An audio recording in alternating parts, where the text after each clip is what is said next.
جو بندے اللہ رب العزت کے چنندہ ہوتے ہیں ان کے معاملات عام لوگوں سے مختلف ہوتے ہیں۔ حضرت مخدوم علاء الدین علی احمد صابر کلیری رحمۃ اللہ علیہ اللہ کے چنندہ بندوں میں سے ہیں، اور آپ کی پیدائش کے بعد میں آپ نے کئی دنوں تک دودھ نہیں پیا۔ والدین پریشان ہوئے، آخرکار آپ کے والد محترم نے 4 رکعت نماز نفل بغرض ادائے شکرانہ ادا کی، اور آپ کے چہرے اقدس کو بوسہ دے کر کے 21 مرتبہ یا شیخ عبد القادر جیلانی شیئا للہ مددنی باذن اللہ پڑھ کر آپ کے قلب پر دم فرمایا۔ پھر اس میں متبرک کی دولت سے آپ نے اس وقت دودھ نوش فرمایا، اور 1 سال تک آپ کا متواتر یہ معمول رہا کہ آپ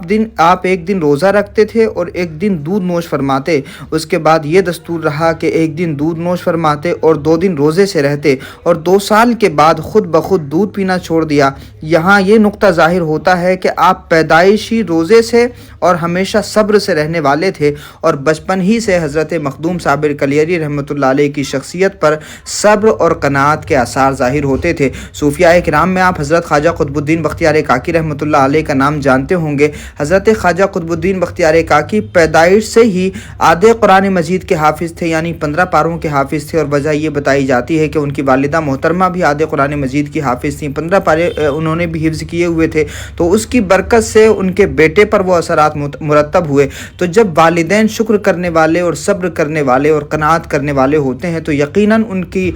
شخصیت کا اور ان کے تقوی کا اثر ان کے بچوں پر ضرور ہوتا ہے، اور مائیں بڑی باکمال ہوتی ہیں۔ آپ ذرا سوچئے کہ صابر پاک کا جب یہ مقام ہے صبر میں، تو ان کی والدہ اور ان کے والد محترم کا کیا حال ہوگا۔ تو حضرت مخدوم صابر کلیری رحمۃ اللہ علیہ بچپن سے ہی صبر کرنے والے تھے، اور پھر اسی طرح سے آپ دیکھیے کہ حضرت مخدوم صابر کلیری رحمۃ اللہ علیہ جب دنیا میں تشریف لائے اور انہوں نے 4 سال کی عمر جب ان کی ہوئی اور گفتگو جب شروع ہوئی، تو دنیا کے بچے امی ابا کہنا سیکھتے ہیں، لیکن اللہ کا یہ چنندہ بندہ مقدس ولی مخدوم صابر کلیری جب دنیا میں تشریف لائے، آپ کی عمر 4 سال کی تھی، تو ربیع الاول سن 596 ہجری میں جب آپ نیند سے بیدار ہوئے، یعنی آپ کے والد محترم نے دیکھا جب آپ نیند سے بیدار ہوئے تو پہلا کلمہ حق جو آپ کی زبان سے صادر ہوا وہ یہ تھا، لا موجود الا اللہ، یعنی اللہ کے سوا کوئی معبود نہیں۔ آپ کے والد ماجد اس وقت قریب ہی میں موجود تھے۔ آپ کی یہ قوت گویائی کے ساتھ جو ہے جب آپ نے سنا تو بے اختیار سجدے میں گر پڑے،